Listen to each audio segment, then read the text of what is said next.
and still won. Today that continued, and you can see third down conversions, not what you would want if you're the Pittsburgh Steelers defense. The most important stat is a win on the road, but you look at this, you're right, Bob, very concerning. 26 first downs, 119 yards rushing. That's 3 weeks in a row where the Steelers defense have given up over 100 yards to their opponent. 6 for 13 on third down. What's not being shown here also, 4 for 5 on fourth down.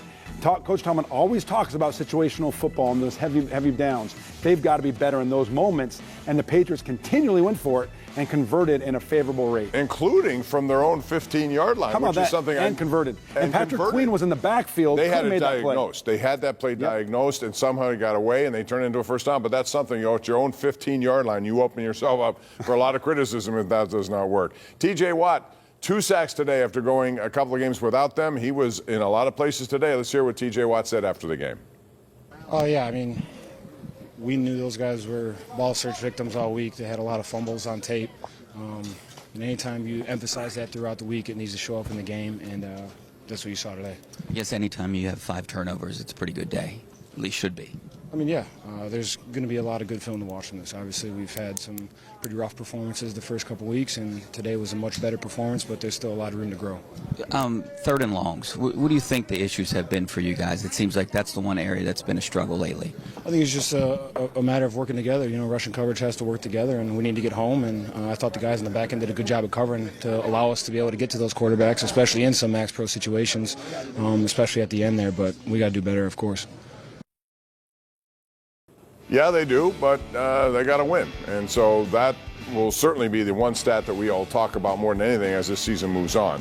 But you see Watt's day today, 5 tackles, 2 solo, couple of sacks, 2 tackles for losses, quarterback hits. This was his best day by far. Nick Herbig in place of Alex Highsmith also had a productive day. He was in the backfield, sack fumble. He had a lot of things going on. We didn't see all that much of Jack Sawyer, and Herbig played a good game. But I thought Jack Sawyer did a great job. He came in and played well against the run, and he's being physical, and he's coming along at a much better rate than I thought as a rookie. I liked him at Ohio State. Great pick. But right now you look at T.J. Watt. I'm hoping this catapults him into more sacks. He went 6 games in a row. This was a 6-1 where he didn't have a sack, had 2 today, 2 tackles for loss, a fumble recovery. The Steelers need T.J. Watt to get hot and get going in order for them to win ball games.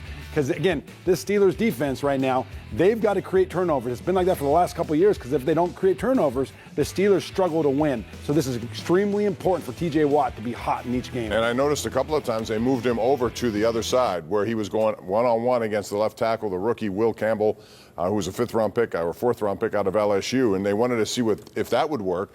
But it's good to see because I think they have to do that sometimes to free him up, especially if they're going to use a tight end to chip or whatever else over that side. And they need to move him around so they can't key on him, right? If he's always in the same spot, if he's always doing the same thing, just rushing upfield, the teams are going to strategize and scheme around that, so they've got to do that. I don't like them putting him in between the guards, putting him on the nose, on the center, on the nose there, or over the guards. He's just not he's not familiar with that, and you saw it times last year where he got knocked around. Put him on the edge, move him around, move him inside, do some different stunts with him so he's not so predictable of just rushing upfield. Brandon Echols had a big day. He, of course, made that interception after Cam Hayward got his hand on the ball right at the end of the first half, which was a killer for New England, although they came back out and tied the game. But still, at that moment, 17 plays, 92 yards, and then he made some good tackles at the end of the game. Here's Brandon Echols after the game.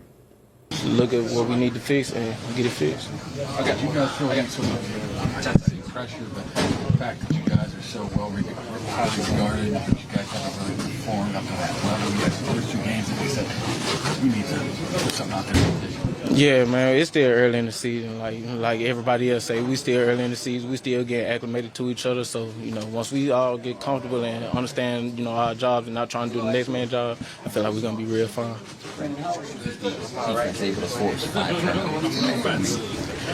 We put heavy emphasis on it every week, day in and day out, man. Get the ball, turn the ball over, give it back to the offense, and that was our primary goal going into this game, get the ball back to the offense, and that's what we did. Your interception, were you kind of baiting? Did you know it was going to? I mean, I said, breaking it down, I seen the kind of concept they was giving me. I was getting high-low, with a 7 and a flat route right in front of me. And thanks to Cam, like I said earlier, he tipped the ball, slowed it down a little bit, and I was able to go grab it. How about maybe the biggest play, the stop on 4th down? Oh, yeah, man, I know. I just love making plays, dog.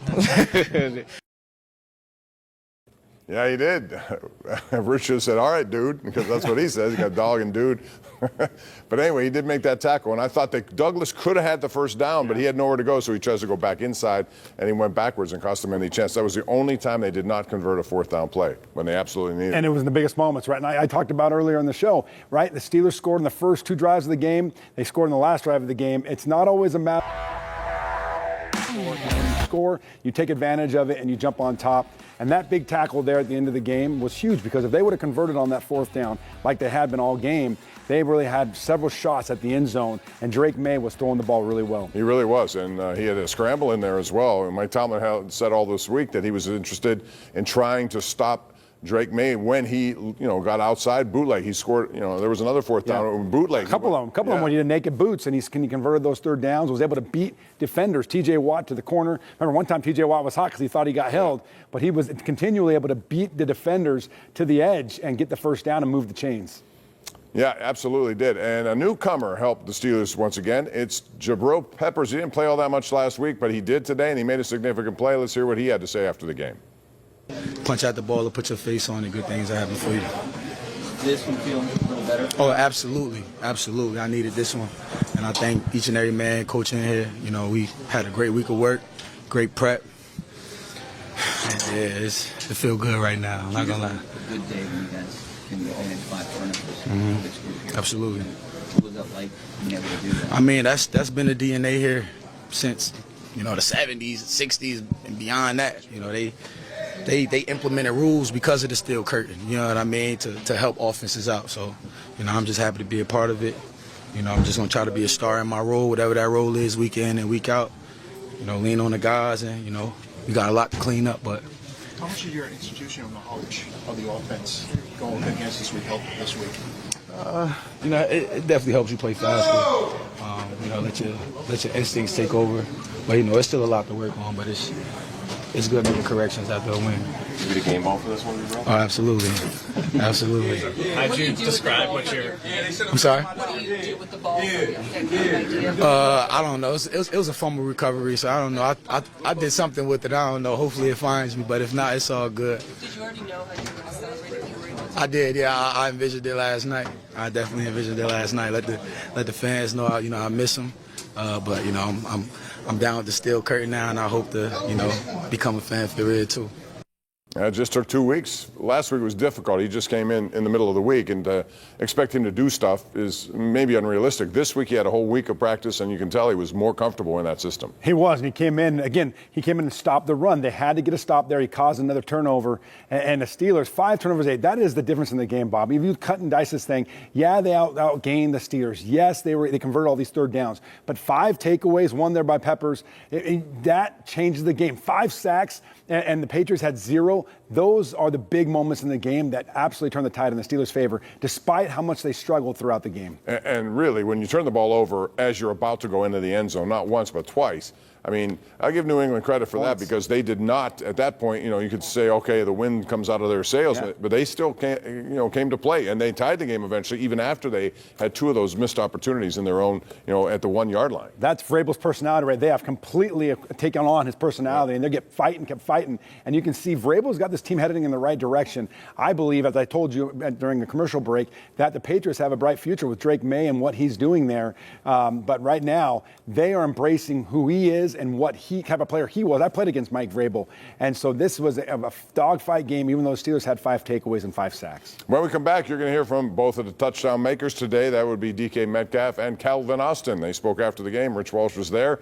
We're going to run those for you as we come back here. Gillette Stadium was the site. First Steelers win there since 2008. So that's been a long time. 21-14, that final score today. They end that jinx. We'll come back with more right after this.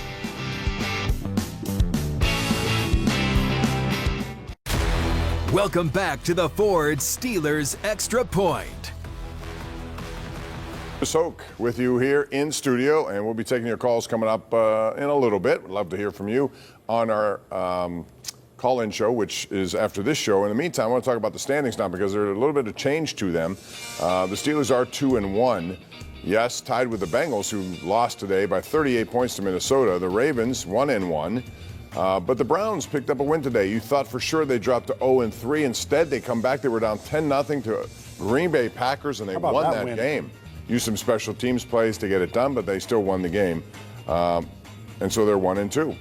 Unexpected win for sure. All right, we talked about touchdown makers in this game. DK Metcalf, Calvin Austin both got in the end zone. One in the beginning of the game. Calvin Austin, when it mattered the most, 17 yards on a back shoulder throw. But Metcalf got it started. He had a touchdown last week, got number 2 to Aaron Rodgers earlier in this game. Let's hear from DK Metcalf afterwards. A touchdown, Calvin. What were you thinking? Like he said earlier that earlier this week that it's in. What do you think when he gets that? Yeah. You said what? What are you thinking when he gets that touchdown? What do you see there? I mean, he was built for it. Aaron went to the open guy. He killed the guy off the line of scrimmage, and he was able to catch the touchdown. What's missing from the offense right now? What's necessary for that rhythm to show up? I mean, I don't know. I can give you an answer to that after we watch film, but I'm about to enjoy this win right now. You stay locked in as an offense, you start off hot and then things get cold for a couple quarters to then be able to come back and just being able to execute, even when things aren't going our way on first and second down, just execute on third down and being able to stay on the field. DK, sometimes an offense is struggle. Can you feed up the defense? I mean, they had 5 turnovers today. You got to get back out there and regularly score in the last. Yeah, most definitely. Without the defense, we definitely wouldn't be sitting in this locker room, cheering or happy that we got a win. So, big shout out to the defense for, just creating 5 turnovers. And 2 of them were definitely in the red zone where they could have gotten 6 points easily. As an offense at the same time, how frustrating is it when you're not able to capitalize on some of those turnovers the defense is giving you? Yeah, I mean, in the heat of the moment, you got to just move on to the next play and just be able to, come in on Monday and fix your mistakes from Monday to Friday or Saturday, and then, from week to week, making sure those improvements show up. What was Aaron's message to you guys, especially when things were going cold in the second and third quarter? I think everybody's message in the huddle was just to, keep your head up and just continue to execute. Whenever we get a chance, it's going to pop. Just shout out to Jalen and the O-line for picking up a big 3rd and 2 that we were able to score on that drive. All right, let's take a look at DK's day, and you'll see he was targeted 4 times, 3 receptions. You expect bigger numbers from that. And I'm going to ask you this, Chris. Do you expect more in terms of targets for DK Metcalf as this season progresses? More targets and more production, right? I mean, he was the big signing, big free agent this offseason for the Steelers, gave him a big contract. Mm-hmm. I mean, up now to this point, I think he has, 10 catches for 135 yards after 3 games. So after a quarter of this, almost a quarter of the season, that's not enough production out of your number 1 guy. So they've got to find a way to get the ball to DK Metcalf. He's got to find a way to get open. He had some drops early in the first 2 games, didn't have any today, but he's got to continue to make catches like that, and they got to go to him more often. Yeah, they do. And quite frankly, only 2 receivers were targeted today at all. Metcalf was one of them, and Calvin Austin was the other guy, and he was targeted 5 times. Again, modest numbers, 3 catches, 34 yards, but 17 of those came on the final play for them offensively that mattered. It was the game-winning score, and Calvin Austin was happy to get it. Let's hear from him. 8 gave me, a little signal, and we were on the same page and converted. Being on the same page, how good did that feel after you guys have had some misconnections the last few weeks?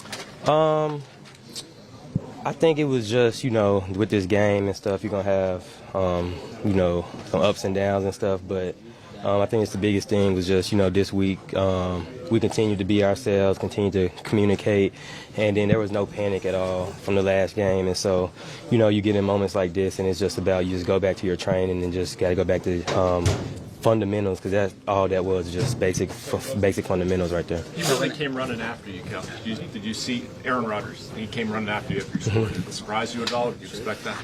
Oh, yeah. I think after the first one I scored versus the Jets, he was one of the first people over there. So, I mean, that's the thing with this. Stuff happens, but, we see each other every day. So it's not like...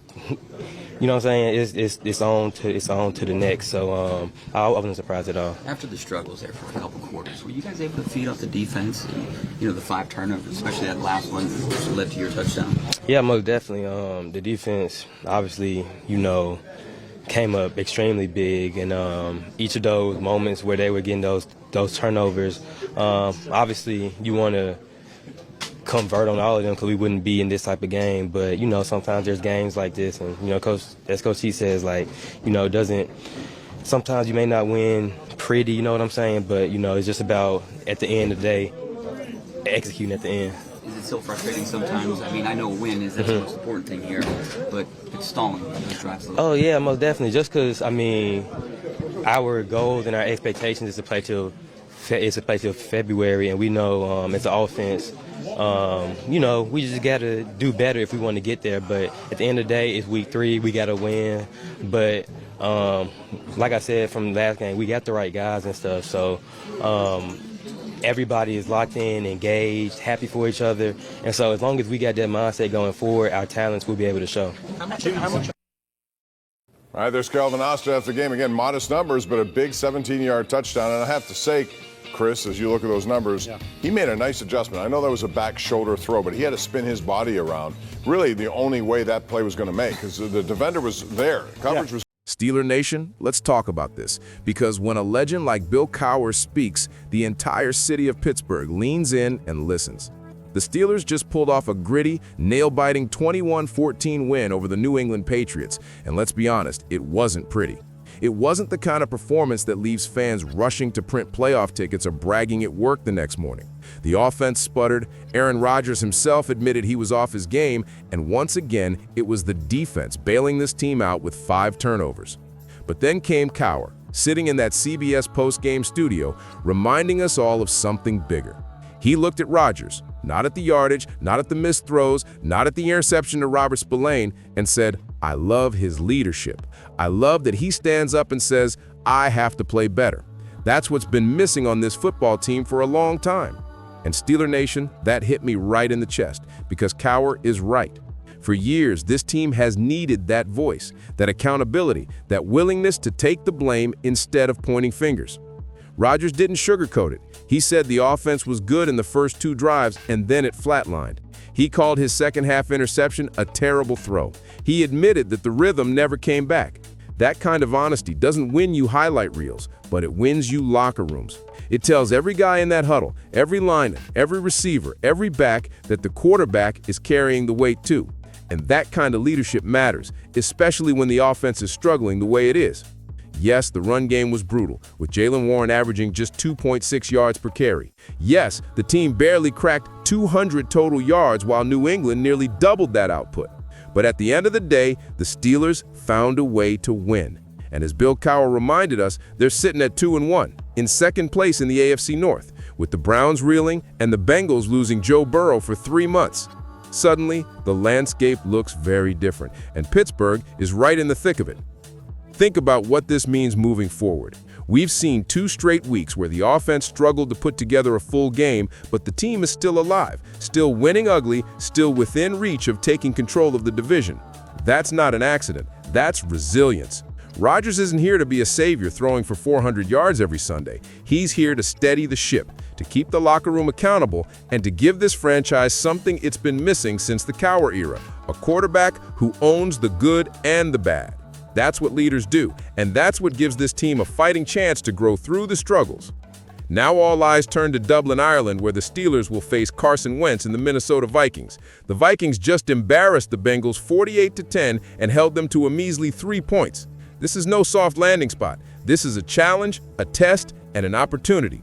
Because if Pittsburgh can clean up just a few things, if they can find even a little rhythm in the run game, if Rodgers can settle into a groove, and if the defense continues to fly to the ball the way they did against the Patriots, this team could walk out of Ireland at 3-1. And if you told Steeler fans 3 weeks ago, after the loss to Seattle, that we'd be sitting at 3-1 and near the top of the AFC North, every single one of us would have taken that. So yes, there are issues. The offense has to improve, the line needs to open lanes, the backs need to find daylight, the rhythm has to return. But there's no denying the heart, no denying the accountability, and no denying the fact that this team is positioned to fight for something real this year. Bill Cowher sees it, Rodgers sees it, and deep down, we all see it too. This wasn't a masterpiece, but it was a statement. The Pittsburgh Steelers are flawed, but they are far from finished. Steeler Nation, I want to hear from you. Do you believe Cowher is right, that Rodgers' leadership and accountability are exactly what this team has been missing? Do you think the offense will find its rhythm in Dublin against the Vikings? Or are you more impressed with how this defense is carrying the load week after week? Drop your thoughts in the comments, hit that like button if you believe in the fight and the heart of this team, and make sure you subscribe right here to Steeler Nation Wire, where we break it down with the same passion you feel every single Sunday. This team is far from perfect, but as long as the standard is the standard, the black and gold will always be in the fight.